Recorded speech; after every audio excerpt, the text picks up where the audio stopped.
Pemirsa, demi memfasilitasi pendukung PSM Makassar yang ingin menonton langsung di Stadion Gelora B.J. Habibie, Kota Parepare, Komite Olahraga Nasional Indonesia KONI Kota Makassar siapkan 5 bus gratis tiap laga kandang PSM di Liga 1 2022-2023.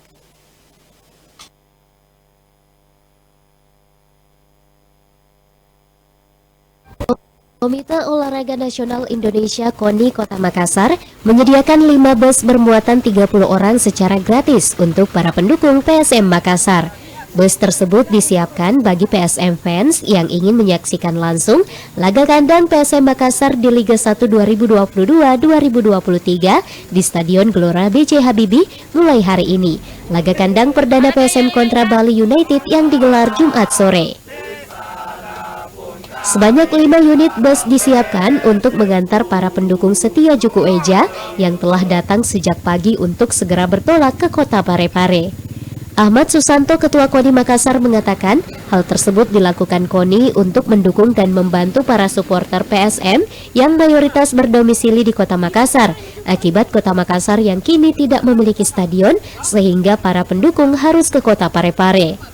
Nantinya KONI akan menyediakan 5 bus di tiap laga kandang PSM secara gratis. Ahmad berharap supporter dapat tertib dan PSM mampu mendulang kemenangan dari Bali United hari ini.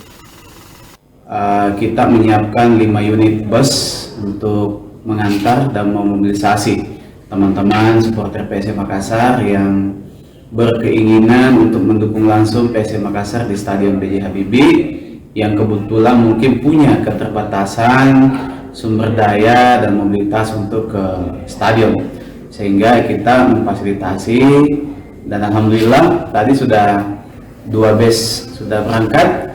Kita tunggu lagi bus kedua, ketiga, dan sampai mudah-mudahan semua yang hadir di KONI Kota Makassar ini bisa semua diangkut untuk ke stadion hari ini.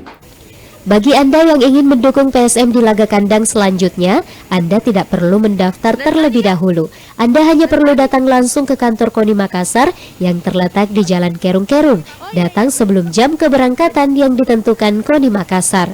Fitri Herunisa, Celebes TV.